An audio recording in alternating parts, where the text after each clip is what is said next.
What's up, everybody? Welcome to Kinda Funny Games Daily for Thursday, May 31st, 2018. I'm one of your hosts, Greg Miller, alongside the Reverend Jared Petty. Doki Doki, Greg. How are you, Jared Petty? Stupendous, Greg. Stupendous, which is not a word. No, but you can. I meant to say stupendous, yeah, and I I've been there. That happened. It happens sometimes. But we did. If not, knock on wood, tomorrow a party mode will go up. That's IGN verse Kinda Funny for a whole bunch of different things. And I called one of them. I went to say championship, but then I wanted to say title at the last second, and so it's like title. Title. You could just put a beat behind it. Yeah. Oh man, I can't wait to watch that. By the way, I've seen you guys editing it all week. Yeah, it's really it's really rad. As long as IGN's fine.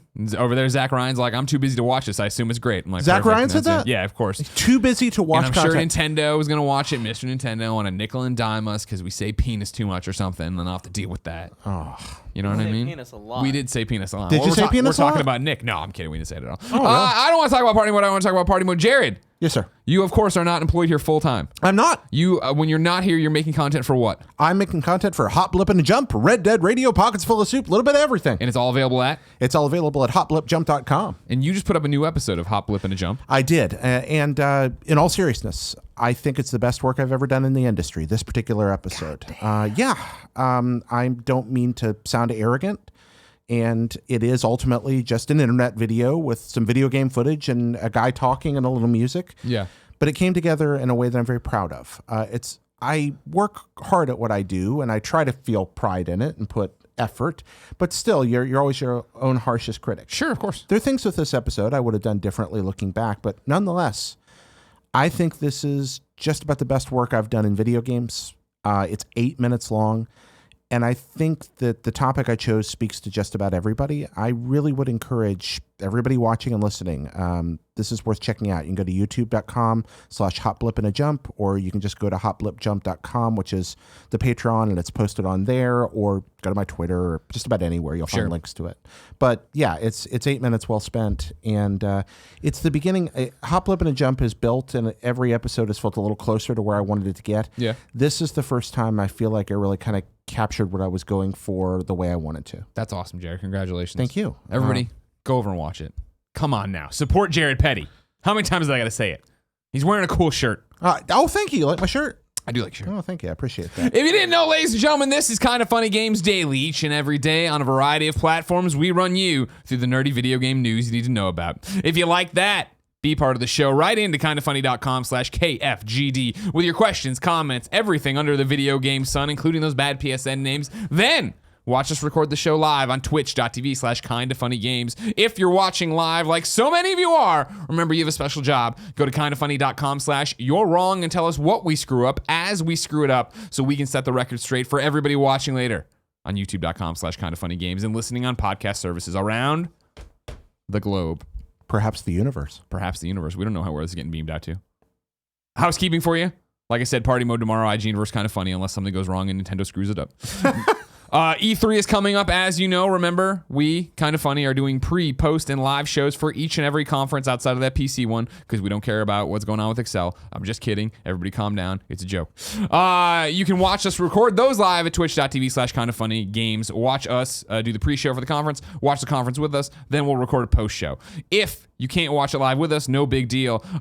The reactions to the live shows and the post shows go up on youtube.com/kindafunnygames, and then just the post shows go up as Gamescasts on podcast services around the globe. And then we go to LA on Tuesday. We make content down there. We see a million games. Maybe we stream live from somewhere on Thursday afternoon, but I can't tell you where yet. But wink, wink, maybe you know. Stream live, you say? Stream live. Somebody's got the power and the technology there, don't they, Kevin? They can't see you when you shrug. You got to say something. I know, but I like your reaction. Kevin, you always get me. Also exciting news for us in terms of events. It was just announced today. San Diego Comic-Con is happening. That wasn't the announcement. You knew that was happening. But instead, Rocket League is turning 3 in July 19th in San Diego at Petco Park. They're throwing a big old event with live music, meet and greets, Rocket League action, and more, hosted by me and Kinda Funny. We'll be there. You can come out to Petco Park. Enjoy that. Not you, Kevin. I'm pretty sure it's just me, Tim, and Nick.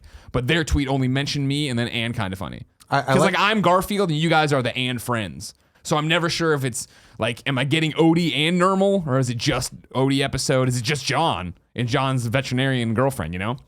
Fun fact, Greg. Yeah. Rocket League and my wife have the same birthday. Oh. Yep. And And we're also brought to you by Omaha Steaks and Brooklinen, but I'll tell you about that later because we got another meaty, what is and always will be, the Roper Report. Time for some news. 6 items on the Roper Report. A baker's dozen. Oh, he's doing an accent over there. I was trying to match the way you said news. Oh, okay, cool. I like that. I just like to see you experiment. He had some zest. Everybody knows Kevin is a VO actor. You can play Lego Marvel Superheroes 2. He is the Tinkerer in there. I'm so jealous. Of that? Oh yeah, being a voice actor in a game, that's like a dream come true. It just happens to me all the time. I know, you know it does. Lego Yeah. DC supervillains, no You big deal. Got to use those big deal. tentacles of influence. Pull me into one of these at some point. Maybe, maybe you start playing ball around here. All right, what do you want? I don't know. Number 1 on the Roper Report, Assassin's Creed. Guess what? There's another one coming. It's been leaked, and Jason Schreier, Kotaku, has the full report, of course, because he's amazing. That's all he does. The next Assassin's Creed is called Odyssey and will take place in ancient Greece, according to a new report from French site Jeux Video Live, which adds that Odyssey is a sequel to last year's Assassin's Creed Origins, period. Kotaku can confirm this report. We've heard the same details from 3 people who have played the game and several more who have heard about it secondhand. While Origins added Witcher-like RPG elements, Odyssey will take things even further, those people said, bringing dialogue options to the series for the first time. You'll be able to play as either a male or female protagonist, although the builds we've heard about did not feature Origins' main characters, Bayek or Aya. I say that right? I think so. Andrea's always wanted to correct me. I always wanted to play more of Origins because everybody loved it, but when I played it the first time, I was like, I see what you're doing, and it never got me. Never ask me for pronunciation help unless it's Japanese. Japanese, otherwise I'm useless. Not them, but new heroes. 2 of those sources confirmed that Odyssey will be out during Ubisoft's 2019 fiscal year, which ends on March 31st, 2019. Although the previously annualized series had skipped 2016 in the wake of 2014's disappointing Assassin's Creed Unity, it's likely that this one will be out this fall, returning to the yearly schedule for which the popular franchise has long been known. Ubisoft did not immediately respond to a request for comment. We're expecting to see more at E3. A tipster also sent Kotaku their own shots of a keychain, which is arriving at gaming stores across the world today. You can go over to Kotaku, read Jason's articles. I always encourage you to, and you can see the little, it's like, a Spartan helmet on a keychain saying across Assassin's Creed Odyssey. So I don't know if you've heard this, Greg, but I sometimes get enthusiastic about new video games and announcements. That's something I tend to get a little hyped up. This makes me so very happy. Greek studies. I thought we were going the opposite. I thought you were swerving me there for a Not second. at all. The Greek studies were a big part of what I did in college, actually, classical studies, and this period of history in particular. I love the great Hellenistic plays and all the works of that period of time. I love to read Sophocles, and I actually, weirdly, one of my strange skills in life is reading ancient Greek. And this is something I care a lot about. So there's so many beautiful stories that'll be able to be woven into this narrative. And I'm really kind of interested to see if they go with like a full mythological thing, if this goes like weirdly God of War-ish, or as I think is more likely, what they do is take the events that inspired the myths or that the myths draw from and show you a realistic depiction, not unlike something like Michael Crichton's Eaters of the Dead, where we see the origin of what became mystical stories in the actual really compelling history. Well, that would be an awesome take on it, right? Is that we create this character who's going to be this hero assassin's person, and then the actions you do, you see those through, right? Where you best whoever, that you can see how someone would spin a yarn about how that guy was, who that person was, who that female was. Exactly. Open with the Trojan War, end with the long voyage home. I mean, Odyssey is a very evocative term. That's Homer's great epic play that is the foundation on which a lot of Western novel writing is still built. I mean, it's that important. And a lot of the way that we understand written language really is tied into the Iliad and the Odyssey. I think that this could be spectacular. I don't know what it is about this. And I don't think it's full-blown racism, because, of course, neither of these are set here in the United States.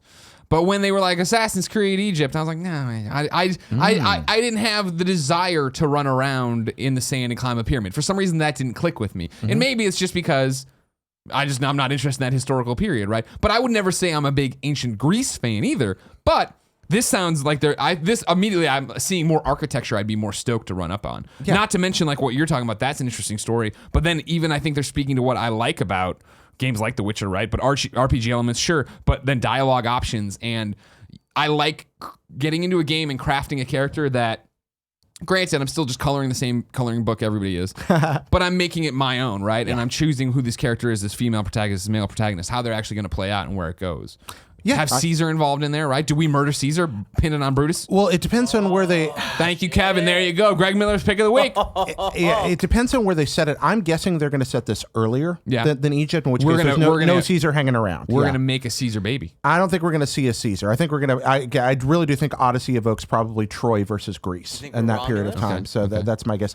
Romulus and Remus that coming. Remus, dude? Well, they okay. So Romulus You and guys know a lot Remus about Greece are stuff. descended from the escapees Yeah, from Troy. Troy, yeah. So yeah, I mean, you could do that. You could go Rome in there, or that could be your spinoff, your next game. Okay. But yeah, actually, the whole this story, Odyssey, is in mythology. The way that Rome was finally founded comes out of the story. But isn't it like hundreds of years? Are you on your Yes, mic? much People can hear later. you? Much later. Just make sure. I'm here. Yeah, so you're not going to see the founding of Rome in this game, but in a really kind of weird way, what you got in the Assassin's Creed Egypt game could be a sequel of sorts to the events that happen here. Well, yeah, apparently they're tied together, right? Yeah. Here's the interesting thing I'd like to float, right? I don't think the fact that they call it out, and I'm gonna read Jason again here. 2 of those sources confirm that Odyssey will be out during Ubisoft's 2019 fiscal year, which ends March 31st, 2019. I'm saying they don't go. I don't think they go toe to toe with Red Dead and every other big AAA game this fall. I think they punt this to that incredibly enticing January February period we talk about every year. Yeah, why not? I think it's a better move. I think Origins was well received, critically acclaimed. I don't have sales numbers off my head, but I do think it was underplayed. I think for taking a year off, coming back, it wasn't the return to form and the return to Assassin's Creed being a moment, right? Assassin's Creed used to be a moment. Yeah. And I feel like if you went and put it at the beginning of the year, as we've always said, even though it's getting more and more crowded, you put it there where people are like, man, 2018 was a great year for games, but we're in 2019. I want something new. Yep. And you're like, hey, we have this new Assassin's Creed game that's out there doing this thing in Greece. Yeah, I don't have access to any internal numbers or any of the market research they've done, but I would not at all be surprised to see this a spring 2019 game. Jeremiah Jux writes into kindoffunny.com/KFGD, just like you can, and says, looks like Assassin's Creed is going to Greece. Do you guys think that the AC franchise is going down the same path before the change with Origins? I'm assuming a 2019 release. That's right, Jux, you on my side. But are 2-year cycles really enough to keep players from burning out on their games as they did before? I think 2 years is good. Yeah, for this kind of series where you keep changing setting the way they do and keep changing theme. Yes, as long as the games stay interesting and fun and creative. I mean, Assassin's Creed didn't just burn us out on quantity; it also burned us out on, frankly, a drop in quality. Yeah, totally. And at least that was my perception. Mine too. And I don't even think that's a perception. I mean, I like Assassin's Creed. I tinkered with 1, fell in love with 2, did Brotherhood, and then went on, and like 3 though I jumped into, and I'm like, this just isn't. And then it was that thing of like, it was just down the cliff where I was like, not Except for Black Flag, which was awesome. Black Flag was amazing. Black Flag was amazing, and I know that Unity was good, Unity was not good. Rogue was good, but it was put on the PS3, 360. Nobody played it. It's been ported ever since. I know the British one, Oi Governor, that was supposed to be good, but even then jumping into it, I was like, this doesn't feel, and they just stopped then. They were like, all right, well, hard reset. Yeah, I think it was the narrative just kind of fell apart there. No, I think 2 years works fine for this. Of course, now they're fudging the numbers here. If me and Jeremiah are right, and this is a 2019 game, all right, technically on paper that's 2 years. That's really a year, right? Yeah. Since they did it. What's more interesting about it is, Jeremiah Jux, here's what I want you to think. Do you guys think Assassin's Creed is going down the same path before the change with Origins? Assuming this is 2019, there are 2-year cycles for them. I think this, let's erase everything that came before Assassin's Creed Origins. I think Assassin's Creed Origins came out, was well received. People were like, they made cool changes here, a cool setting. I like Bayek. I like this. Andrea always talks about it. She loved it. I think that it came out in a crowded time and not enough people played it, or not as many people played it as Ubisoft would want them to play it. And I would say think more of Odyssey as a 2. Because we always talk about it. Games with 2 on the title sell better than a game with a subtitle. Yeah. Imagine this game coming out now, and hey, guess what? Everything people loved about Origins is here, but it's happening now in January, February, and you have a desire to play something new, and it's there. I think this one could be the one that everybody jumps on, myself included, jumps in there, is excited about it, enjoys, and people who played Origins are like, well, yeah, Origins was great, and this has something different than Origins and this, that, and the other, but it's still just the sort same of an bears. Assassin's Creed 2 situation where like, that was good, but now we've got the, okay, I get that. Yeah, I'm sorry, kind of funny, Kevin. Kevin from the Kind of Funny press pool. Any chance you go back to Origins again? No. No. That's the thing. Even with Andrea saying how awesome it is, I popped it back in after that and played it more, and I get it. I get why people like it. It's just like, this isn't the open world I want to be in for some reason. Mm-hmm. And again, I don't think it's because I'm a full-blown racist. I think it might be. It might. I mean, I don't think so. I'm looking into it. Minority Report. Yeah, what is the Minority Report, Kevin? What does that say? It's not looking good. But I mean, what if I go play the Greece game? The Greeks. You know what I mean? We'll see. Okay. All right. We'll have to see. Well, racism report is out. We'll get back to you on that one. Number 2, Jared Petty. Yes, sir. This one right up your alley.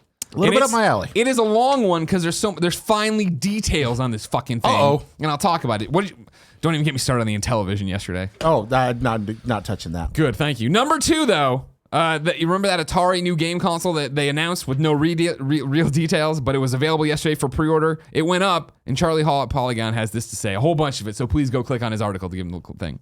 I still paraphrase, and there's still tons in here. Pre-orders for a new Atari game console eclipsed $2 million in the first day and crashed Indiegogo for a short time. Called the Atari VCS, the new console is available in 3 bundles.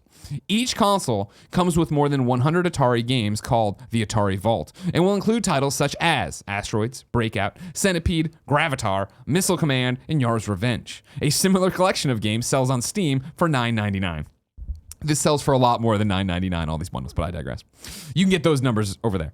The VCS touts an open Linux architecture, meaning that you can theoretically load up your own software or even your own operating system and go your own way. Add that to all the trappings of a modern PC, 2.4/5 gigahertz Wi-Fi, Bluetooth 5.0, an Ethernet jack, and plenty of USB 3.0 ports that accept modern peripherals like headphones, keyboards, and mice, and the VCS sounds like a tinkerer's delight. But Atari's goal here isn't to make a bigger, more expensive Raspberry Pi. It's to earn its place on the shelf below television sets around the world as the centerpiece of your home media system. The device is billed as a, quote, retro-inspired, completely modern video computer system, which puts it against the PlayStation 4, Xbox One, and to some extent, Apple TV. However, the VCS's final design specifications have yet to be locked in. Even the user interface is only a mock-up and subject to change. Whether or not it will live up to the hype is anyone's guess. The bottom line, Charlie says, is that the console is still in the developmental stage. They have yet to be manufactured, so there's nothing to test. There's also no inventory, but that hasn't stopped the French-owned media company from enticing potential customers with lines such as, "Hurry while supplies last" on its pre-order page. There's also no mention of these being sold in limited quantities, only that the pre-orders are available for a limited time. There's also a conspicuous asterisk, one that has yet to be questioned by backers on the Indiegogo page. It calls out an Atari subscription service that will be, quote, required for advanced services in cloud storage. We've reached out to Atari for more information on what that means. The campaign for the Atari VCS runs through June. Delivery for all products is estimated for July 2019. Now there's a mouthful. Jeez Louise. You thought it couldn't be more complicated than them announcing this thing with no information. Then they give you all this information. Like, what are you talking about? Well, I mean, how much information? I don't think there's actually that much concrete information here. Effectively, what I see is a narrative of, we have a cool industrial design for this thing. We have a few hardware specifications.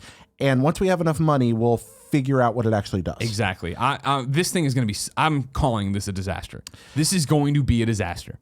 A disaster for consumers or a disaster for Atari? This is going to limp on forever. We're going to talk about it. They set this deadline, and guess what? They're bumping it, or they won't talk to you anymore. Like, they're not even.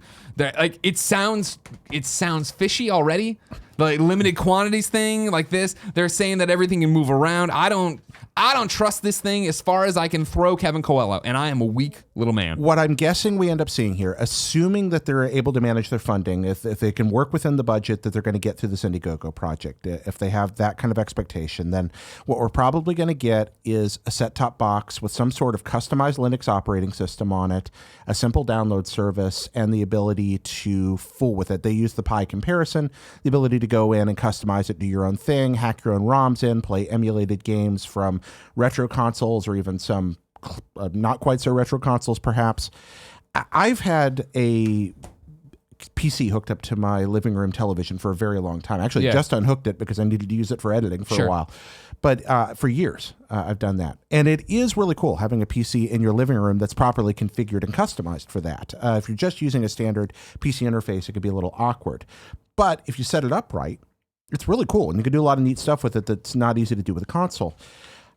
I suspect they'll optimize for that kind of approach and then let people in third parties or tinkerers or hobbyists go further with that. I don't know if it's going to be a disaster, but I do think it's going to be a fairly limited market of people that mostly just want to buy a low-cost PC that they can play some games on and maybe fiddle around with and make some neat video streaming things happen in their home. I want to throw out, too, I was trying to trim this article, and I feel like leaving out the prices was a stupid move, but I trimmed it anyway because I'm an idiot. Right now, the packages are ranging from $199 package to a $299 package, just to give you a heads up on how much you're currently paying for this thing that, again, those games, a similar collection, $10 on Steam. Mm-hmm. But again, you're not buying the games, you're buying the box. And sure, with it, but it's the joystick controller and everything. Oh, I know. There's some weird stuff there. But if you compare this to what you'd spend for a low power like stick PC, yes, it's still a little higher, but at that point somebody's going to say, well, maybe that cool box on top is worth it, and the fact that it does have controllers and is game optimized. I didn't pre-order one, and you know me, of Ouya and all this stuff of like in the Intellivision announcement yesterday, which was so similar to the Atari announcement of like we're doing this thing, no details. Talk to you in October. What the fuck is happening? I'm old enough that Atari still means video games to me. Sure. If I ever did get a tattoo, it would probably be an Atari logo. I really Atari's got a cool logo. Yeah. Cool lineage. Cool lineage. And great be clear, I'm not saying I hope these people fail. No. I'm just saying, man, there's a lot of red flags in the giant thing I just read. No, I agree with a lot of that, Greg. My take on this really is that I'm not sure who this is for. Yes. At this price. Apparently, though, $2 million worth of people. Again, if it comes out and it's ultimately just a set-top game and hobbyist PC box at that price point, I'm like, okay, they'll sell some, but I don't see a lot of coherence. Don't pre-order this. Wait, let them fund it and build it, and then if it's cool, buy it. Retro-inspired, completely modern video computer system. Yeah, it's ghosting. What a bunch of word soup you're just throwing at us. But again, think about pre-orders. I mean, I know we're being hard on this, but really when we pre-order a lot of things, somebody announces the title of a game, we run out and pre-order Great it. point. I mean, like, yesterday, like, I know there was a little bit of a brouhaha that you could pre-order Fallout 76. And everybody's like, what the fuck's the game? You know it's Fallout. You were going to pre-order it. The difference, of course, being that Bethesda has, to some degree, really worked hard to earn our trust by producing other quality products over the year. Whereupon Atari is not a name that's necessarily associated at this point with sterling quality. Atari had all the goodwill in the video game universe behind it when it picked up a little title known as Ghostbusters, the video game. Yeah. And then when they just didn't do anything with it after the fact, it all went away. Well, Activision did Ghostbusters, didn't they? No, they originally, well, remember, it was Sierra doing it. Activision bought them. Okay. Activision dropped Ghostbusters because, quote unquote, it was one of the games that wasn't annualizable. And Atari said, you know what? We'll pick it up. So does Atari own the rights to Ghostbusters at this point? Or No, they own the rights gone. to that one game. To that one I don't game. know. Okay, Yeah, Ghostbusters has got to be, the rights have got to just be, that must have just been a licensing deal for that one game because you figure there's the PSVR Ghostbuster Firehouse stuff. Yeah, C64 Ghostbusters, Master System Ghostbusters, those are the ways That's to go. Activision. Yeah, Yeah, those that are the was ways to Activision. go. Yeah, and yeah, those ones are fun. Don't play the NES one. It's terrible. No, well, I mean, you play the Master System one. The Master System one's the best one. Well, the C64 one is pretty much the Master System one. It's Master System was the definitive one. Everybody agrees on that. It's really good, but you do get that Sid soundtrack on the... Everyone agrees Master System was better. The Master System one is really Buyer good. beware on this Atari thing. I don't trust him. It's just your friendly neighborhood Greg Miller saying, be careful on that one, everybody. Go be happy. If it makes you happy, go ahead. Yeah, be cautious. There's no... We don't know what Estimated for July 2019, Kevin. Here's what I want you to do, Kevin. Open up the Google Calendar for Kind of Funny and put on July 1st, 2019, in our calendar, Atari VCS supposed to be here that day. Okay. Just July 1st, 2019. You can say that month. July 1st, 2019. Got it. Maybe do August 1st, I guess. Then because that'll be the thing. If it's not there by then, guess what? Greg was right. Write all this in there. I'm putting July 1st, 2019. Okay. That'll be our Atari VCS watch. You think they'll send us one? No. I don't know if they're gonna send any of you anything. We'll see. I I don't know. I think this thing will get released. How many times do we have to hit the hot stove on these Kickstarter, Indiegogo's, everything campaigns before we're like, you know what? I keep getting burned and I keep doing this. The reason I think this Where's my Chris Hansen photo? It's a PC in a box. They can make that. Mm-hmm. It's just a PC in a box. Sure. We'll see, everybody. We'll see. Number 3, Insomniac's teasing a new Oculus VR game. This is from Game Informer's Derek Swinhart. In a new developer spotlight, Insomniac has teased a new exploration-based VR game on Oculus. The studio hints at a solution to the issue of movement in an open-world environment, eschewing, right? That's how I say it? The typical? Oh, I like that. Yeah. Eschewing? Eschewing, Again, right? you're asking me to pronounce words that aren't Kevin, Japanese. you're smart about that. How do am I saying that right? Eschewing? I know what it means. Yeah, skewing. You don't seem confident. The typical short-range teleportation system that many VR games currently use. The game sounds like it could be a mix of the ambition of No Man's Sky and the quality of world design that Insomniac is known for. Hopefully, we will see a handcrafted open world or galaxy that will allow players to explore and discover and run into the fun and vibrant characters that the studio does so well. I actually have a little bit of inside information on this. This is actually The Adventures of Shirtless Spider-Man VR. It should be. Yeah. A lot of things happen. And the traversal system is not teleportation, it's web slinging. I'll tell you right now, we're getting closer and closer to Spider-Man's release date, and from what I hear, because I know him I only take photos of him. Shirtless Spider-Man's phone has not rung. And I'm just saying, like, there will be a lawsuit if there's a shirtless Spider-Man skin in there for my client, Shirtless Spider-Man. But won't there also be a lawsuit if there's not a shirtless Spider-Man skin in there? Isn't that what I said? I think Did so. I say I would sue if there wasn't there? I think both. Right? Basically, You should. anything that happens, there's going to be a lawsuit. That's my thought. Okay. Yeah. We like Insomniac here a lot, and I like to see they're still supporting VR, so go get them. However, where is I had it. The game I like with Meryl. I have the Funko Pop. I was in the submarine. What the Metal fuck? Gear. No. Well, that okay. You know what? I can't argue. That wasn't bad. In Deep the sea? What? Deep of the sea? Song of the Deep. Where is my Song of the Deep sequel? I love that game. Everybody should play Song of the Deep. What Song of the Deep is cool. was it? A ridiculous oversight that it didn't have a platinum? Yes, it was. I don't know what the fuck you're thinking, Insomniac. Number 4. I didn't care. Whoa. You cared. All right. In your heart of hearts, you cared. What? About the And platinum? they lost sales because of it. I'm guarantee it. James Stevenson put out Song of the Deep Ultimate Cut with a platinum trophy. They might have sold as many as 10 more copies. It would have worked, all right. Number 4. This is an interesting one from IGN. Tom Marks reports Bethesda is switching devs on a project. The Elder Scrolls Legends will be swapping development teams entirely, according to a statement to IGN from Bethesda. The original developer, Direwolf Digital, will be transitioned off of the project and replaced by Drop Zone developer Sparky Pants Studios. Bethesda is, of course, still publishing the game, as well as assisting directly with the transition. Bethesda's Pete Hines tells me they've essentially already been developing this new version of Legends for months under Bethesda's guidance and direction.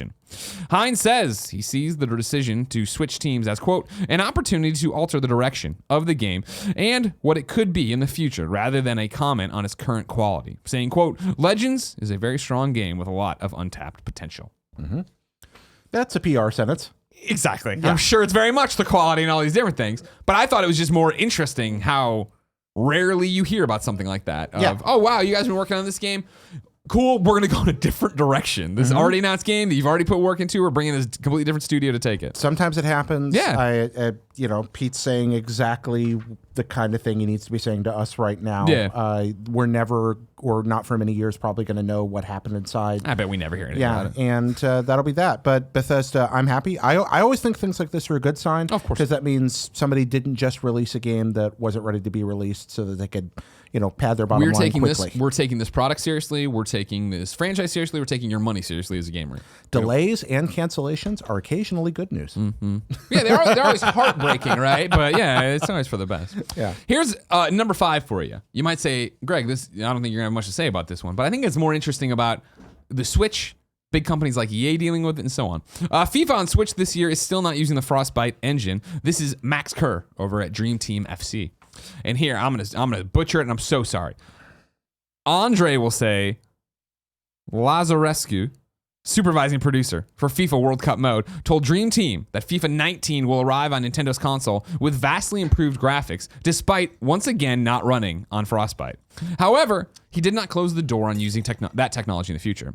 Quote, I'm not closing the door on the possibility, he said. However, we didn't want to create a dumbed down version of the Frostbite engine. As per last year, FIFA 19 will instead run on a custom engine built for specifically Nintendo's hardware, but gamers can still expect a noticeable boost. Quote, the intent was never to have a one-off custom engine that we're never going to touch again, he said. It was to have that as a baseline and then build from there. Greg, I got to leave this one to you. Totally, yeah. You're a former employee of EA, so yeah, I appreciate that. I appreciate your full disclosure and you're stepping aside for it. Again, I don't think there's much context to add to it. I just think it's interesting that, as I always used to say when Madden came to Vita, right? And it was like, oh, wow, oh, God, this is all last year's it doesn't have any of this stuff. And then they were just like done with it, where they were like, well, Madden didn't sell on Vita, so we're never going to do it again. And it's like, well, you didn't do it right. You didn't do this thing. You didn't do blah, blah, blah. It's interesting that FIFA came out last year to, okay, this isn't the FIFA people wanted, but they're still there, still working on it. And I think that speaks to the success they probably saw with the sales and hopefully with the success they see with the Nintendo Switch numbers. I might have said Vita twice in there, but you know what I'm saying. It's interesting there's still a future for FIFA on the Switch. Shouldn't be that unexpected with runaway success, but EA's putting in the resources. Number 6. This is a super short one. Avalanche Studios has been acquired. This is from Shabana Arif over at IGN. Avalanche Studios, the developers behind Rage 2 and the Just Cause series, has been acquired by Nordisk Film, but will continue to operate as normal. I know nothing about Nordisk Film. I don't even think it's worth going into, as that's the only sentence I put down there. I just like to give a tip of the hat that we all know Avalanche from their games, and obviously Rage 2 is being worked on right now. Mm-hmm. And if Walmart Canada has anything to say about it, there's another Just Cause coming. Mm-hmm. So I thought it was an interesting one to tip out there. It's interesting they're saying nothing's going to happen, but yeah, somebody owns Avalanche now. All right. Okay, cool. Great. Good to know. I wonder, Jared, if we'll ever see any ripples from this. You know what I mean? If they have them working on some different project, if they don't want to work on other things, if they start playing hardball with Bethesda. But those ripples, it's going to take years to see. Yeah. If I wanted to know what came to the mom and grop shops today, Jared Petty, where would I go? Greg, I go to the official list of upcoming software across each and every platform as listed by the Kinda Funny Games Daily show hosts each and every weekday. Yeah. Out today, strap in. If I don't say a platform, it means it's on Switch. It's Thursday. ACA, Neo Geo, Ninja, Combat. Defoliation. Downward Spiral, Horror Station. That's on PC. Wait, defoliation sounds dirty. It does, yeah. I'll defoliate you. Dragon Lapis. Gekido Kintaro's Revenge on PlayStation 4. Icy. Johnny Turbo's Arcade, Joe and Matt Caveman Ninja. Ah, there we go. Johnny Turbo. Just Shapes and Beats. Lost Sea. Masked Forces, this is on Wii U. Milan Noir on PS4, Xbox One, and PC. Personality and Psychology Premium. Kevin, I'm going to need you to give me a Google search and get me the trophies for Personality and Psychology Premium on PlayStation 4, please. I like the idea that there's a free version and a premium version, maybe. Pirate Pop Plus on Switch. No, these are all Switch now. Quad Fighter K, Smoke and Sacrifice, and Songbringer. Oh my God, there's more. I forgot. I thought we were moving on already. Songbringer comes to Switch today. And here's one, ladies and gentlemen, that is a first ever for, I believe, Kinda Funny and for Beyond or any other shows. Uh-oh. Songbringer comes to Switch today. Today, Tom wrote in. Tom says, not a question, but I'm hoping to get a shout out on the show for the release of Songbringer on Switch today. We, at Double 11, the publisher, and Wizard Fu, the solo developer, have worked incredibly hard to bring Songbringer to the Switch. The Switch release features all the improvements made since its release on other platforms last September, and the free DLC story mission, The Trial of Ren. Parentheses, please note the DLC is a separate download. We genuinely feel that this is the definitive version of Songbringer. Songbringer is inspired by the original Zelda on the NES in the sense that it does very little hand-holding and is packed full of secrets. Here it comes. Kinda Funny exclusive scoop. Everybody tweet at Andrew Goldfarb so he knows to write this up and credit us. It also features a fun Easter egg exclusive to Switch that we've not told anyone about yet. If you enter certain words on the World Seed entry screen, you will unlock special character outfits based on a popular video game series. We're not going to tell you what those words are. All we will say is ...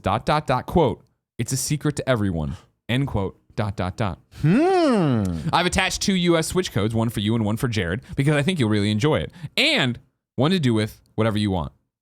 Oh, no, I see what he did. I've attached 2 US Switch codes. One for you, Jared, because I really think you'll enjoy it, and one to do whatever what you wish. Give it to a fellow best friend or that poor abused chicken. All the love, Tom from Double 11, and then there are the codes. Thank you, Tom from Double 11. This sounds right up my alley, and I'm going to go home and play this. You can take that second code and give it away to somebody on the comments of Hop, Lip, and a Jump. Oh, I'll do that. Thank you. No Thank problem. you, Greg. Yeah, we'll give that away. I didn't get the reference. What is it? It's a secret to everyone. It's a secret to everyone's from The Legend of Zelda. There is a guy that you come across, and he's one of the old men. It's like, it's a secret to everyone when you find a treasure in the game. Okay. Yeah. Well, there you go then. I guess you get some Link costumes probably. Start entering. Actually, wait, is it an old man? It might be one of the Gorons, actually. Anyway, it's a dude. Gorons are awesome. All right, back to it, everybody. It's not a Goron. It's a Moblin. It's a Moblin. It's a Moblin, okay. Okay, you know what? This is not important. Me running. Jesus Christ. What's that? What's wrong? There's a lot more Switch still to come. What's very exciting? West of Loathing is out on Switch today. I have been playing this one. It's the stick figure RPG that's really, really funny. It's beautiful because it's black and white. I've heard it's great. You should play it, obviously, for Red Dead Radio because it's a Western. Then yes, I really enjoy it. I'm gonna keep playing it. You should all too. The Queen and the Crone arrive in Total War Warhammer 2 today. Then if I don't say Switch, these are all Switch except for the very end. Ig and Mattis 2, The Mists of Ravenwood. Fox and Forests, Lost Sea, Shift Quantum, Silver Star Chess. You might say, Greg, I've heard you talk about Shift Quantum and I think Fox and Forests before. Yeah, I maybe I read those earlier, but Nintendo made a point of putting it out on their thing today. But I'm just reading what they give me, guys. Silver Star Chess, Super Sport Machin. Tracks, Build It, Race It, World Soccer Pinball, Yesterday Origins. Now here we go. Mass Forces is on Wii U. Bloodstained Curse of the Moon is on Nintendo 3DS, and then Dragon Lapis is on 3DS as well. 2 quick ones here, Greg, before we move on. First, I talked recently to the Johnny Turbo on Twitter. And neat guy, doing some interesting stuff, but I haven't played JonMarc yet, but the emulation he's done on the other old Data East games he's brought back, really neat. So you might want to check that out because he's doing some cool work over there. And also, if you haven't played Bloodstained, play Bloodstained. It's really good. Yeah. Like I said, you played it further? Yep. Yeah, I've only played that first night on Switch. It's really good. All right, great. Kevin has answered my cries and put up the trophies for Personality and Psychology Premium. I regret to be the one to break this to you, everybody. There is no platinum. Boo! And the thing is, a lot of people have I saw the trophies popping all over there. Would have been easy to, you know what I mean? Puh. James Stevenson give you that advice too. New dates for you. Wash this out of my mouth. Omega Strike is coming June 12th and 13th to PlayStation 4 North America and PlayStation 4 Europe, and then June 15th for Xbox One. Worldwide VR Football Tournament launches June 7th. Elite Dangerous Beyond Chapter 2 is coming to PC, PlayStation 4, and Xbox One on June 28th. Eero Hero from R-Tax Games is coming worldwide to the Nintendo Switch on June 7th. IGN reports, and this is actually our friend Lucy over there, Arena of Valor is going to have a 2-week-long closed beta on Nintendo Switch. The beta will only be available in North America and Europe, and fans can enter for the chance to win the code by completing a survey over on their website. So if you're an Arena of Valor fan, head over there. That's an interesting fit for Switch. Yeah, right? Yeah, that makes sense. Yeah. Heroes Oath updated. The Heroes Oath update is releasing for Terra PC June 7th. Mushroom Wars 2 is coming out on Switch July 5th. And then Xbox backwards compatibility is adding Grand Theft Auto San Andreas, Midnight Club Los Angeles, and Rockstar Games Presents Table Tennis, all available next Thursday, June 4th. Of those, that third one Table tennis makes me so excited. Everybody loves table tennis. Yep. Yeah. I still have my disc of. Do you know they ported that to the Wii? I do remember that. Yeah, I have Wii table tennis somewhere. How great was it too for the Wii that somebody made a beer pong game? Remember that? I don't think they didn't call it. They called it like party pong, but it was beer pong. No, I never played that. I don't think. Oh man, it was great. Yeah. I mean, I love Wii. A lot of garbage on Wii, but that was a great idea. There was a lot of garbage, but there was a lot of great stuff too. Boom blocks. It was Give me some more boom blocks, everybody. A huge list of great software. It was so cheap to develop for that people made a lot of crap for it, but they could also experiment and make some really neat stuff. Yeah. Time to experiment with you in reader mail, but first I'll tell you it's brought to you by our sponsors Omaha Steaks and Brook Linen. OmahaSteaks.com is amazing. I'm saying it. Guess what's happening, everybody? Father's Day is right around the corner. Yep. And I know what you're saying. I'll worry about it later. Plenty of time still to not worry about Father's Day. I'll take care of it later on. And here's what I'm going to tell you. You're going to screw it up and forget, and whatever thing you're planning, you're not going to do. So you need to take the Omaha Steaks deal that I'm about to give you. Yep. Of course, we love Omaha Steaks. They send us over Omaha Steaks. We grill them out on Monday, Memorial Day, here at Kind of Funny. They were delicious. I'm the only one in the room who ate them because everybody wasn't here. But your father wants to consume the flesh of delicious beasts this holiday. He just does. And it can be anybody. You can be yourself. You can just lie about sending it to your father and you get the deal. Yeah. You're going to get Omaha Steaks to deliver hand-trimmed, flash-frozen, and vacuum-sealed meats directly to your door. And right now, for a limited time, they're giving, and I saw on the subreddit, people are asking how limited is the time. I've reached out to find out for you. But there's a deal here that'll get you 78% off this amazing deal. If you go to omahasteaks.com, type KF Games in the search bar, and this is what you get. The Father's Day package includes 2 tender filet mignons, 2 beefy top sirloins, 4 chicken fried steaks, 2 boneless pork chops, 4 all beef Omaha steak burgers, 4 jumbo franks, 12 ounces of all beef meatballs, 1 pound of steakhouse fries, 4 caramel apple tartlets, 1 Omaha steak seasoning package, and 4 more burgers ready to grill. You know, for someone on a ketogenic diet, this is right up your alley. This looks right. This looks right. Tasty. Well, Jared, you can get this limited time package for just $49.99 when you go to omahasteaks.com and type KF Games in the search bar and add Father's Day package to your cart. Don't wait. This offer ends soon. Go to omahasteaks.com, type KF Games in the search bar, grab your dad, and fire up the grill. Now, Greg, what if I wanted to sit in a bed in perfect comfort while eating my delicious meat? I'm glad you brought that up. Let me tell you about Brooklinen.com. Brooklinen.com cut out the middleman to make sheets affordable for you. I sleep in these sheets. Portillo sleeps in these sheets. Jen sleeps in these sheets. We enjoy them quite a bit. And here's what I'm going to tell you about this too. As I've said on the show before, you need new sheets. You probably think you don't. Here's what I'm going to say. I've had mine for a while, but I'm just cycling the same set in and out. I need new sheets. I need to order more Brooklinen sheets here because it's good. And guess what? Portillo, he's going to leave crumbs and crap on the sheets and stuff. He's gross. Now, Greg, I know I ask you this every time, Yeah. but what comes between you and your Brooklinen? Nothing. Brooklinen.com has an exclusive offer just for my listeners. Get $20 off and free shipping when you use the promo code GAMES at Brooklinen.com. Brooklinen is so confident that they offer a risk-free 60-night satisfaction guarantee and a lifetime warranty on all of their sheets and comforters. The only way to get $20 off and free shipping is to use the promo code GAMES at Brooklinen.com. That's BROOKLINEN.com, promo code GAMES. Brooklinen, these are the best sheets ever. I want to start with Daniel B., who wrote in with more information, he claims. I can't verify everything here. But about the Xbox ambassador stuff from yesterday where we were talking about the news. You saw this, the layoff of the team, they're using the ambassador, so on and so forth. Daniel B. says, I'm an Xbox ambassador, and the majority of questions I deal with are simple problem-solving questions that can be answered with a very simple search of Xbox support pages. Most ambassadors can usually answer 90% of the questions without even looking up the answer. Microsoft has gone the extra mile to provide quick links, shortcuts, and easy guides via a site only ambassadors can access. If an ambassador is unable to answer a question, we can outsource to other ambassadors for help. The only time when we are truly unable to help a customer is with a support issue would require us to access a customer's personal details and/or account. Obviously, due to privacy issues and being volunteers, we do not have this access and would refer them to the correct procedure. It makes business sense that Microsoft would cut the support team, parentheses, though it is sad that people lost their jobs, when the majority of questions coming through can be answered by a volunteer from the community. Sorry for the long reply. Love you all, Daniel B. No, Daniel B, no. It wasn't a long reply at all. We understood that yesterday. It was an interesting wrinkle of how it is, but especially with what you're saying, 90% of these questions that you, in your estimation, are simple as, how do you do this? Every time I go on Twitter, I'm like, fuck guys, I can't make this work. What do I do? I'm realizing that I could have just Googled that, but I also want to bitch a bit. I get that to a point, and I think Daniel B. raises a lot of really important issues here, and I'm glad he reached out. I'm not necessarily sure I agree with the statement that it makes business sense for Microsoft to call the support team despite the help of volunteers. Really?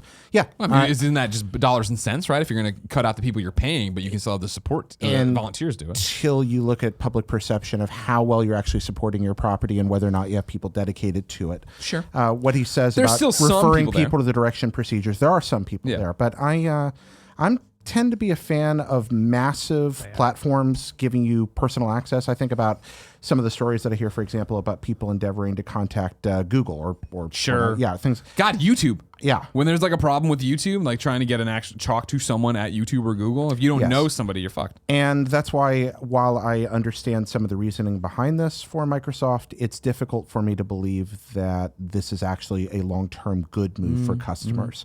And That I can understand. And I care more about it being a good move for customers than a good move for Microsoft. Microsoft is not a shoestring operation. They have the money to pay staff to do Very this. fair. Very fair. So, yeah, I actually, I do not want to undermine the incredible support that people like Daniel give. Sure. That is not my wish at all. But as a customer, as someone you want there to be a person on the other end that can answer your question lickety split and Directly. Yeah, exactly. Yes, exactly. I really believe in excellent customer service whenever possible. Yeah. And particularly when an organization has near infinite resources. Yeah. And Microsoft does. Very fair.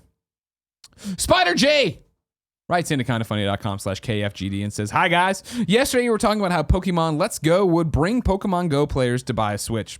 Not to be a Debbie Downer, but is that realistic? I just can't see many people who had/have a free experience, parentheses, who will continue to get an updated app they enjoy, to purchase a $250 console plus game price for essentially an add-on to what they already know. The turnover can be low, but do you see it being potentially too low?" That's an interesting thought. Well, what do you think, Greg? No. I think, yeah, don't get me wrong, not every one of the Pokemon Go players you've ever heard of are going to do this, but I think that a lot of the Pokemon Go players are huge Pokemon fans who this was, oh man, this is an in-between for it, and are probably, and I'm not saying the majority of them, but a lot of them are waiting for Nintendo to put out a Pokemon game to do this. I think the added benefit of like, cool, it is Pokemon Yellow for all intents and purposes, and if you've been playing Pokemon Go and you have all this stuff, you carry those characters over here and use it. I think that's a huge selling point, because I think a lot of these people are just on that tipping point, right? Of, I want it, but they don't have a Pokemon yet. This, I think, is another case of kind of Wii audience approach. Back when Wii just blew up, it became a cultural explosion. People that hadn't owned consoles in years suddenly went out and bought Wii. Because it was accessible, new, and novel. Likewise, Pokemon Go reached out to a group of people that grew up on Pokemon or remembered Pokemon and hadn't owned consoles in a long time. But they had their phones, they had the platform, and it got them back in. A lot of those people are going to go, Switch isn't all that expensive, and it's pretty neat. And I remember I like Pokemon. Effectively, Pokemon Go serving, in addition to being an huge cash cow, also is kind of a gateway drug for, 100%. hey, let's get people back into that Switch. So no, I think there is some and that's some why merit to it that. even makes more sense, I feel, than, hey, let's piggyback off the success of Pokemon Go with a true Gen 8 Pokemon. You know what I mean? Of like, that has no integration and it is its own thing. I think this is a great stepping stone of like, cool, you like that, you'll like this, plus it has the battles and it has the storyline. Nintendo was very straightforward when they came out and started releasing mobile games, that they were going to use them to try to drive people to their hardware. And we all, I think, kind of looked at that with some skepticism because a lot of companies at that period of time were taking the opposite approach. I understand it's a Niantic game, et cetera, but the relationship's still there. And I think that Nintendo's actually showing how they plan on doing that now. It's going to be interesting. Going to be very interesting. Kevin, you were big on Pokemon Go for a while there. Are you going to play the Switch version? Let's Go Pikachu and Let's Go Eevee? Sorry, it was muted. No, I think I am. Okay, great. I mean, yeah, that's it. I mean, I haven't done too much research in it, but when it comes around, I'm excited to try it. Is it going to be amazing? Who knows? We'll see. How long did you play Pokemon Go for? I mean, I want to say we played it for like a month. Okay. But yeah. That's fair. I'm going to jump to Thanus The Mad Shite'n, who wrote into kindafunny.com/KFGD and says, "Hello, Kinda Funny Games Daily hosts. My question is for Jared. I've been meaning to ask this for a while, but with the Fallout news, now seems like the perfect time." He says, angry Greg voice. Jared, I am not satisfied. End voice. Your Fallout Vault IGN podcast was the reason I got into podcasts, which led me to finding Greg. You never finished it. What were your impressions on the final DLC, Nuka World and Vault Tech Workshop? I hope that one day you'll get the gang back together for a final episode. Thanks, dudes. Oh my gosh. Vault. Yeah, Vault was a lot of fun. That was a little show we did at IGN for a while that was just about Fallout, and I have no idea what plans are around that, as that's IGN's property. Oh, sure.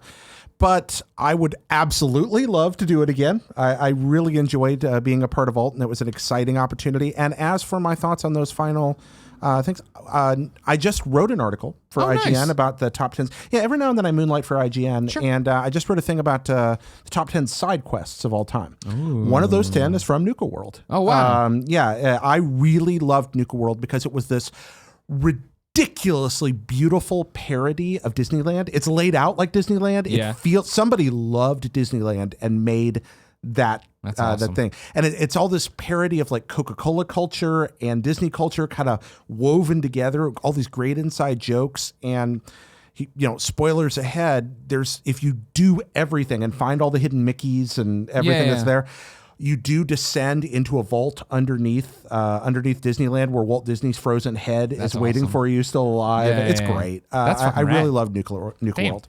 So that's my thought. You make me want to go back and play it.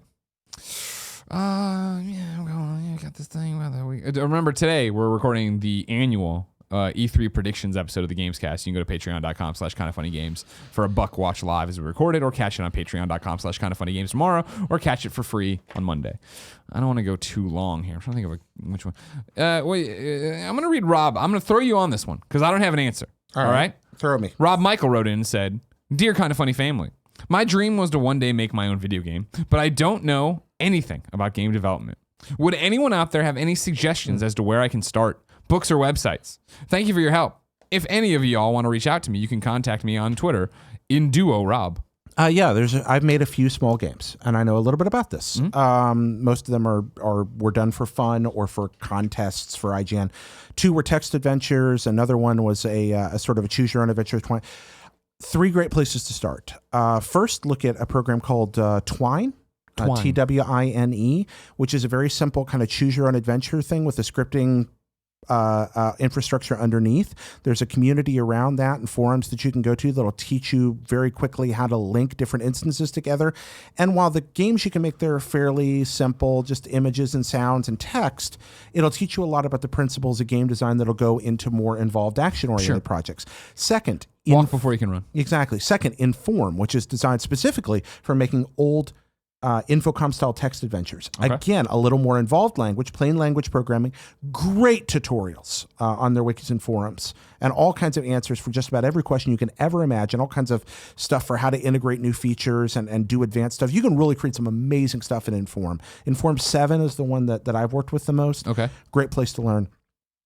Third, of course, there's the Game Maker community. Now, Game Maker is a little more of a financial investment at this point, but it's also extremely powerful. There are forums out there everywhere that you can go to and look for good advice on this. And I don't want to present myself as some kind of game creation expert at all. Hey, he's just looking for a starting point. These exactly. These are great resources. Something I fill out with these. Go to look at the Game Maker forums. It's going to run you a little bit of money, but you could just start fooling around with the demo version of it and get the feel. If you don't want to dive into those, another couple of good places to look are, frankly, RPG Maker will teach you a lot about making a video game. Okay. RPG Maker sometimes gets maligned but actually it's a really great program, and it's got a lot of free resources out there that people just created for it. And as long as you're not trying to make something commercial, you really can just borrow from people's stuff and learn a lot about making good games that'll serve you later in that. Finally, look inside video games for ways to do this. Think about things like Little Big Planet 3, for example. Wait for Dreams. Yeah, exactly. Or look at GTA's content creator. Go in there and just try to make a good level, a good instance in GTA 5, and study that. Those are all places to fool around. And by the way, when I mentioned Game Maker, I realized that I want to mix commercial games get made in Game Maker. Undertale was made in Game Maker. Nice. It's really powerful. The first version of Spelunky was made in Game Maker. I didn't know that. Yeah, it's really, really capable. But it's also a little higher curve. So start small, build up. I still fool around with this. I'm going to publish a video game before I die, or die first. You'll die trying. Yeah, otherwise, die trying. Yeah. So I got one I'm fooling with actually right now. So Okay. we'll see. Wow. All right. Cool. Yeah. Well, go get them, Rob, and then write in to kindoffunny.com/KFGD when you release your first game, just like Justin did. Justin wanted to let us know that his little game studio, Yeti CGI, has released Snow Throw VR on Oculus Go. So you can go check out a Best Friends game over there if you want to. That's really cool. Now it's time to squad up, though. This is where one of you writes in to kindoffunny.com/KFGD. Give me your name, username, platform of choice, why you need help in a video game. I read here, the best friends come and find you. Everybody plays games and has a good time together. However, Today's is much different. Over on the PlayStation blog this morning, they announced that yes, the PlayStation E3 experience is back around the country. You can go in a world, I believe. You can go to theaters, very specific theaters, and watch the E3 press conference for Sony live at E3. And JonMarc wrote in about it. JonMarc, if you want to contact him, is Moonshine1433 on Twitter. Moonshine1433 on Twitter says, "Hi, Kinda Funny Games Daily Crew. This one's a little different. I am looking for Kinda Funny best friends in the Oklahoma City area who are going to the theater screening of PlayStation's E3. Contact me on Twitter at Moonshine1433 if that's you, or if you're a best friend in general. I'd love to connect more. Thank you. Everyone, hit up Moonshine1433 if you're going or want to go to the Oklahoma City PlayStation E3 experience." I have to ask, how did you know what he only wrote OKC. How did you know OKC? I'm from the was Midwest. Oklahoma City. I'm from the Midwest. That's it. Okay, there we go. Worth pointing out too that today in the I think I missed this original one. Today in the blog they put out the fan reactions. They put a video from the fan reactions of last year's theater for E3. I don't know when that got published on YouTube, but it was old. Shout out to everybody wearing Kinda Funny shit in that video. So many Kinda Funny shirts and hats in there. If you're going to any of these, please wear Kinda Funny things. If you ever go to a PAX, a RTX, an E3 or whatever, something we're not at, your local Comic-Con, wear Kinda Funny stuff and tweet it at us and show it to us. We love to see you guys representing Kinda Funny at the cool nerd stuff that we all love so much. Thank you guys for being such great best friends. Jared, you said today you had a rotating segment for me. What did you bring me? Okay, I brought you a weird one, Greg. I want to talk about a story that's actually a couple of weeks old and fortunately has reached a pretty good resolution. Okay. But that's the kind of thing that I want to highlight. And I'm doing this because I was challenged a few weeks ago by a Kinda Funny listener to say, hey, y'all talk a lot about this and that, but you also ought to dig into those parts of the industry that maybe don't get highlighted necessarily and talk about the accountability of the business end of what goes on. And that led me to really want to talk about this. Most of this is from Destructoid. I'm just going to read for a second here and then we'll discuss. This story, again, a little bit older. Over the last few days, and this was a couple of weeks ago, so now the last few weeks, developers and publishers of Isha games, Arage titles, and other adult visual novels have been hit by takedown notices from Valve. From out of the blue, certain games are now in violation of Steam's rules and guidelines for appropriate content on the platform. Valve has threatened to remove these games unless they're heavily censored, though that's baffling as most of the games are already censored. Crazier still, the publisher and developers in question have already worked with Valve to make sure these games don't violate any of Steam's content rules. So these issues shouldn't even be happening. Again, this according to the Destructoid article. While it can be possibly explained these titles are relatively new and haven't had a once-over from Valve, the most famous title being targeted is Honey Pop. For those unaware, Honey Pop launched on Steam in January 2015 and has been allowed on the platform unchallenged for almost 3 years. Why Valve would suddenly want one of the most popular games on its service gone is puzzling, but Honey Pop isn't the only game in the crosshair. Kindred Spirits on the Roof, published by Manga Gamer, is also under fire, as is Mutiny by Lupisoft. Manga Gamer issued a PR statement that contained a bunch of information on what Valve had told them. They specifically stated, quote, "It is dangerous for every small indie development team when a major entity can just cut off the revenue stream they rely on like this. If this is more than just a major short-sighted error on Valve's end, it could be disastrous for visual novels and the advancement of expression within gaming made in recent years." End quote. All right, so that's the first part of this. A few weeks ago, folks that had these games on Valve for a long time suddenly got alerts, hey, change it or we're taking it down. And what did Valve change the rules that they had previously been fine There with? had been rules that it was all okay before. These folks came out and said, look, we ran this stuff by Valve. They were fine on it. Yeah. They signed off on it. This was okay. And then suddenly it wasn't. And these folks that had games out are like, nope, that's not going to be here anymore. That's the first part of it. Okay. Now, second part. Honey Pop's developer recently posted a tweet where they received word from Valve apologizing for the confusion, telling them to disregard email about Honey Pop's violations. The game's currently under re-review. Valve will follow up in short order. The good news doesn't end there, as Lupisoft and Manga Gamer have also received similar emails with apologies from Valve. Here's the tweet. "I just received word from Valve apologizing for the confusion, saying to disregard the previous email about the violation, that they are in the process of re-reviewing the game, and I'll follow up soon." That's the second part. There's one more to this. Okay. Part 3. Last week, several developers of visual novels with varying degrees of sexual content received emails from Valve saying their games were in danger of being removed at the end of the month. Among these games, Kindred Spirits, published by Manga Gamer, which was the first uncensored visual novel to be released on Steam. Although Valve had reached out to these developers to say their games were no longer in danger, Manga Gamer says it's now seeking new retailers to sell its games. Quote, "This opportunity couldn't have come at a better time," John Pickett, PR director for Manga Gamer, in a press release. "We'd been speaking with GOG prior to recent events about adding visual novels as a genre to their retail platform. With Valve now threatening the livelihoods of visual novel developers everywhere, it's a huge relief to see GOG opening their doors to these games." That quote, by the way, in that part of the article, again, from Polygon, that third part. Okay. All right. All that said, Greg. Yeah. The situation, very simply, people had their stuff out. Yeah. It was approved. It was up for a long time. Valve came out without warning, said, take it down by the end of the month, change it by the end of the month. Not take down, change by the end of the month or it's gone. Yeah. Developers went, we have no recourse. This was okay. Now it's not. What the heck? This is our livelihood. Valve came back to their credit and said, no, disregard that. We're changing that. Sorry about that.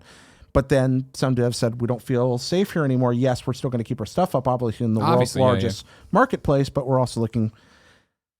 I don't particularly care about visual novels from an entertainment standpoint. These are games that are designed to titillate and tell stories and show naked people. And yeah, they are. I've played plenty of them on the Sega Saturn in my day and all the rest, but they're not really a part of my gaming world now. You go home, yeah. And it's more just interesting from a business perspective. It's interesting from a business perspective, and these are these people's livelihoods. Sure, they're making games that they were told were okay, and I think that even if something isn't our cup of tea, I really do think we have to be very careful about retroactive censorship. Valve didn't want something on their platform before. I understand that, but this is somebody's life. This is how these people make their living. Sure, they've come to understand this marketplace is a safe place. Yeah. And when that goes away quickly, it's kind of like OSE being people who make a show that depends on YouTube. Yeah. And what if one day somebody just changed the rules and said, sorry, every time you ever said fuck, well, you can't be on YouTube anymore. We're taking down all your old episodes. I mean, you don't even have to reach for a hypothetical, right? Well, I mean, like, yeah, there's the adpocalypse at YouTube, but for me, it smacks even more of the Patreon change. When so many people were on Patreon and we were all doing, and we still are doing great, but I mean, there were so many people there making a living who had quit their jobs and they were able to do this. And then Patreon made it real simple, right? Like, cool, heads up, we're just changing how transaction fees are done. In the past, the content creator you are supporting ate the transaction fee. So you gave them $1, and I'm not getting the real math here. They only got 75 cents, 80 cents of it or whatever. We took the other 20 cents and we didn't take it. Well, we took part of it and then we put the rest for blah, blah, blah. Yeah. Now, basically, you're going to cover that person. So like $1 pledge went to being like $1.25 or $1.50 pledge.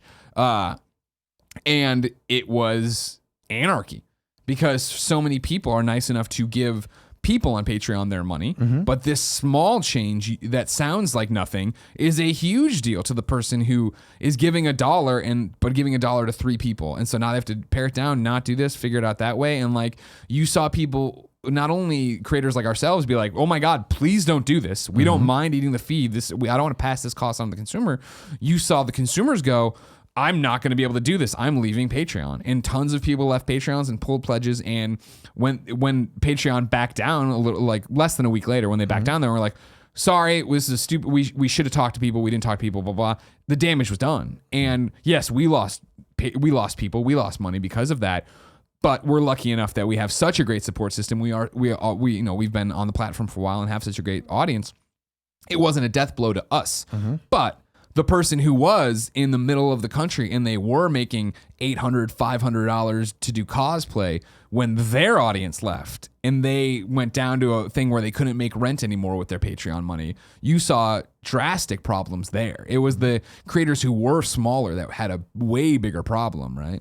And yeah, and to their credit, Patreon was very personally receptive to me in that period of time. Very kind, to us very too. helpful. Like when I tweeted about it and I was like, we don't want this. This is this is going to hurt. They were very great about, hey, here's a personal response. We'd love to talk to you, Jack Conte, and all these different people coming out. Yeah, we had. But again, it was that damage is done kind of thing. And that's the difficulty of and they have gone back on that, and now we're it never making happened. our living it that never way. happened. Yeah, but I saw that's people the like Danny difficulty O'Dwyer, of depending on platforms. Exactly, and, having a third party involved, that's the problem. And where it comes to video games, where Steam is close to monopolistic in its For PC control of gaming? PC gaming. Yeah. GOG is a challenger, and it's also we need to be careful. Again, good on Steam on walking this back. Yep. I'm very happy about I would that. imagine if I'm there, it comes from a good place of, hey, we want to rein in sexual content. We want to change what's this, that, the other. We want to change a policy. And they're like, cool, we changed the policy, not thinking about how it's going to domino out affect games that aren't violating it really hardcore. That's my problem is how does that get, it's hard for me to imagine a process where that change happened and nobody in that room said, oh, by the way, we're going to destroy some people's livelihoods here. That's my trouble with it. And the whole point of this, let's remember to hold our platform creators accountable for things like this. If we want, even if it's not our kind of game, and I feel bad for being so late on this, frankly. I should have been jumping in the middle of it. I didn't see it anywhere. I didn't see it getting reported on or kicked around. But yeah, I think it's worth talking about. And the crisis has passed in this particular instance. But keep your eyes open. The people that create the things you love, very often the niche properties are the things you love. They need your support and this kind of thing. We ask you, people watching live on twitch.tv/kindoffunnygames, to write into kindoffunny.com/you're wrong and tell us what we screw up as we screw it up so we can set the record straight for everybody watching and listening later. Let's see how we did today. Not too many. All right, here we go. All right. How right now, were we? you let me know how you feel about this. I've seen a few people in here. A lot, actually. Pretty much this is the main thing we were wrong about. A spoiler for Assassin's Creed Origins. Okay? Mm-hmm. I'm about to spoil something apparently towards the end of Assassin's Creed Origins. Okay. All right, everybody. I'm not going to. A million people wrote in, so not everybody gets credit. I guess the first person who wrote in was TL Josh. All right. TL Josh writes in, says, spoilers for Assassin's Creed Origins. Aya, Bayek's wife, kills Caesar in a playable section of the game. Mm-hmm. So we were talking about Caesar being in the Greece Odyssey here. Not going to happen. He's dead. Right. He's dead. But yeah, but the Odyssey happens well before this, so he actually been born. Right. Okay. Let's. Okay. To walk back very clearly, what they're talking about is I was like, maybe in Assassin's Creed Odyssey, or what's it called? Is it not Odyssey? Am I fucking? It's Assassin's Creed Odyssey. Maybe in Assassin's Creed Odyssey, we'll kill Caesar, and they're writing to say Caesar's already dead. Mm-hmm. You can't kill him. We killed him in the last game. Well, there are lots of Caesars, so that's one thing that you got to. You know who they're fucking talking about? Jared. No, because there's it's Little Caesar. No, pizza. Because there's more than one big Caesar. I mean, there's Caesar Augustus, there's Julius Caesar, there's a lot of Caesars. What's that? A2 Brute. Yeah, but Augustus is really probably the most important Caesar. Yeah, so I mean, Julius is the one I'm we're talking about. Julius Caesar, of course. There's a lot of Caesars out there. I don't know. Marcus Aurelius Caesar. No one's spelling it out. They're just like, hey, we killed Caesar. You know Czar from Russia? The Tsar? Yeah, that's that's just the Russian word for Caesar. No, you're making that up. Yeah. You can't just have all this stuff. No, I'm not making that up. No. Oh, okay. No, it's Julius Caesar you do kill. Yeah, but I mean, that's just one Caesar. He was succeeded by Octavian right? Caesar, Augustus. God, I remember when Little Caesars was good pizza? I like Little Caesar.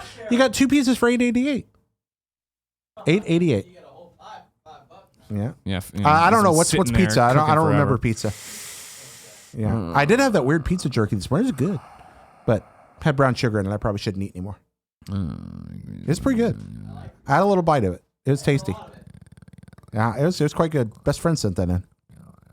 Yeah, pizza jerky, man. What marvelous times we live in. Lucar Wolf wants to keep us honest here, and I'll take it. Clarification regarding GTA San Andreas being added to the Xbox One backwards compatibility. It's the 360 port that has fewer songs, not the original Xbox version. Cool. Oh, okay.